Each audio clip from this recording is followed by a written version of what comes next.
अस्सलाम वालेकुम। तो मैं उम्मीद करता हूँ कि आपने जो मेरी कल की वीडियो देखी होगी उसमें आपको और भी बहुत कुछ सीखने को मिला होगा।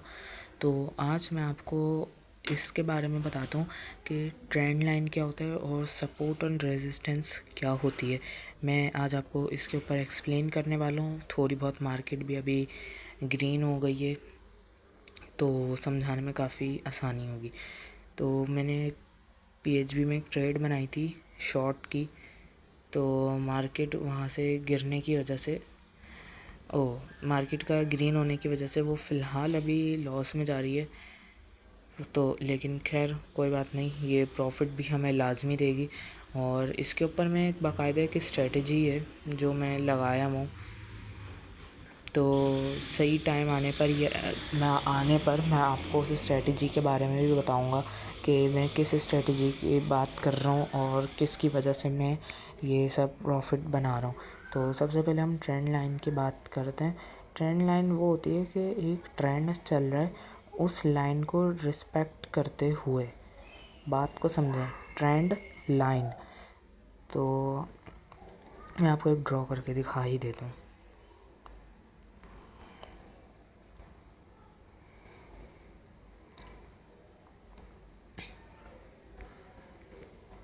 ये एक ट्रेंड लाइन थी। मार्केट ने इसको 3 दफ़ा काफ़ी अच्छी एक रिस्पेक्ट दी है। जैसे ये 1, 2, 3 और किसी हद तक यहाँ पर भी आ गई थी, यहाँ पर भी आने की कोशिश करी थी।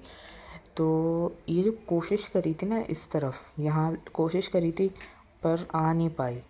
तो इसी वजह से जो है ना, हम ट्रेंड लाइन का यूज़ बहुत कम करते हैं। हम यूज़ करते हैं एक बॉक्स का, क्योंकि ये सपोर्ट रेजिस्टेंस ये कोई एक लेवल नहीं है कि एक लाइन खींच दी और मार्केट उस तरफ आएगी। ये पूरे एक जोन होता है। मार्केट इस जोन के अंदर आती है तो कहीं से भी बाउंस कर सकती है। हो सकता है मार्केट उसके नीचे चली जाए, हो सकता है मार्केट उसी जोन को रिस्पेक्ट करते हुए ऊपर चली जाए, हो सकता है उस जोन को रिजेक्ट कर दे। तो ये पूरा एक जोन होता है, इसके ऊपर हमें लाइन नहीं खींच सकते हैं।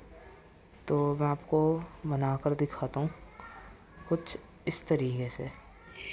इस लाइन को हटा दे, ये एक ज़ोन क्रिएट हो जाता है और यहाँ पर हमें काफ़ी ज़्यादा एक अच्छा मतलब पता चल जाता है कि हाँ, यहाँ से अब मार्केट जाएगी। अब जैसे सपोज़ करें कि आपने बस यहाँ तक का चार्ट देखा था, बस इतना, ये ग्रीन कैंडल आई थी और नीचे से लिक्विडिटी लेकर ये ऊपर चली गई थी। अच्छा, ये लिक्विडिटी वगैरह क्या होती है, ये आने वाली वीडियोस में आपको पता चलता रहेगा। लेकिन अभी अभी के लिए बस इतना समझें कि मार्केट यहाँ आई, लिक्विडिटी यहाँ से ली, एक अपना डोजी कैंडल बन गई, हैमर कह सकते हैं इसको, हैमर बन गई। और फिर यहाँ से मार्केट ऊपर चली गई। तो आपने यहाँ से सिंपल और सादा, बिल्कुल सिंपल, आपने ट्रेड अपनी यहाँ पर एग्जीक्यूट करी। इस ट्रेंड लाइन मतलब ट्रेंड इस जो जोन, सपोर्ट जोन के नीचे और लास्ट लो के भी नीचे आपने अपना एसएल रखा। और 1:2 जो कि मेरा फेवरेट है, आपने उसका वेट करा, वो तो आपको एकदम सीधा सीधा मिल गया 1:2, 6%। और 1:3 भी ये गया, ये 1:3 गया 9.7%। तो इस तरीके से सपोर्ट और रेजिस्टेंस का यूज़ करते हुए मैं काफ़ी ज़्यादा आसानी हो जाती है मार्केट का ट्रेंड आइडेंटिफाई करने में और भी दूसरे काम में। तो ट्रेड मेरी जा रही है काफ़ी अच्छी। तो खैर, अब ये तो बात हो गई थी सपोर्ट की। अब रेजिस्टेंस की बात करते हैं। अब सबसे पहले ये बात समझें कि सपोर्ट एंड रेजिस्टेंस होते क्या है। अभी फ़िलहाल के लिए है, ये बात मुझे आपको पहले बतानी चाहिए थी पर मैं अभी बता रहा हूँ। देखें, मार्केट अपने आप को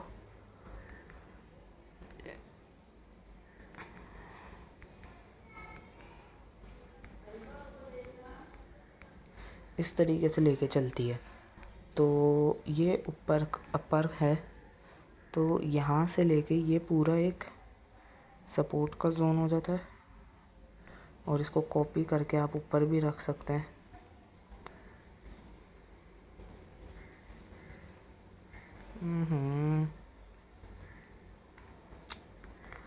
इसको मुझे डिलीट ही करना पड़ेगा, मैं दूसरा बनाऊंगा।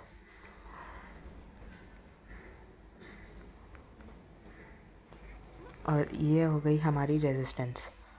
तो यहाँ पे मार्केट ने आई, टच करी, ऊपर गई, यहाँ पर आई, यहाँ पे थोड़ा अंदर तक के आ गई थी, फिर ऊपर चली गई, यहाँ पे काफ़ी ऊपर आ गई थी, फिर यहाँ से नीचे चली गई और यहाँ से फिर ऊपर गई है। तो बात ये है कि सपोर्ट और रेजिस्टेंस ये होता है, इसको डिमांड और सप्लाई भी कहते हैं। जैसे नीचे लेवल में डिमांड होती है, मार्केट उस जगह पर आती है और वहाँ से मार्केट ऊपर चली जाती है। ऊपर वाले हिस्से में सप्लाई होती है, मार्केट सप्लाई लेती है, नीचे आ जाती है।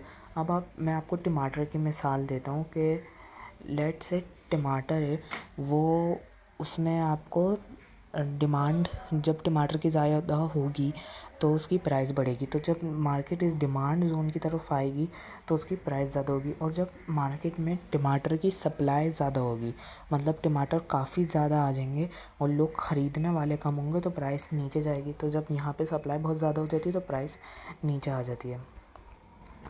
तो यही सिंपल बात हम लोग इसमें भी करेंगे कि अभी मैं आपको एक रेजिस्टेंस भी बता देता हूँ।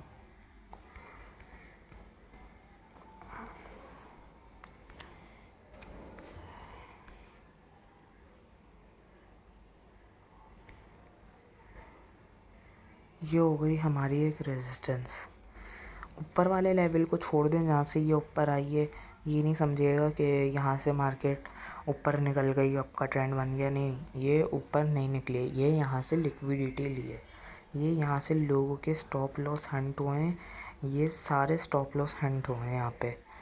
तो ये मार्केट ने यहाँ पे कोई क्लोजिंग नहीं करी। अगर मार्केट ऐसे ऊपर जाती और क्लोजिंग करती तो इसका मतलब मार्केट ऊपर की तरफ कैरी ऑन हो जाएगी, पर अभी मार्केट नीचे की तरफ आ रही है।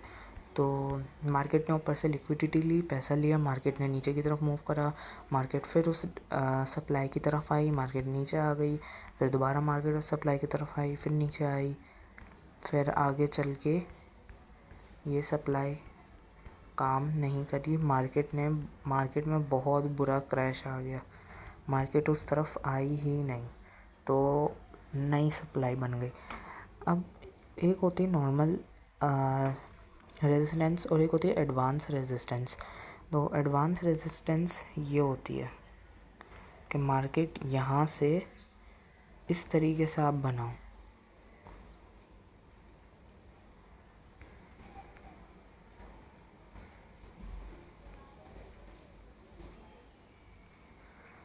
ये होती है एडवांस रेजिस्टेंस। तो यहाँ से मतलब नीचे डाउनफॉल होता है और यहाँ पर आप रेजिस्टेंस बना लो, जिस पे आप RSI की भी हेल्प ले सकते हैं, ये यहाँ पे। तो खैर आने वाली वीडियो में आपको बहुत कुछ सीखने को मिलेगा। अभी बिल्कुल बेसिक से स्टार्ट करा है, आने वाले टाइम में आपको बहुत अपनी पूरी जर्नी रख दूँगा यहाँ पे।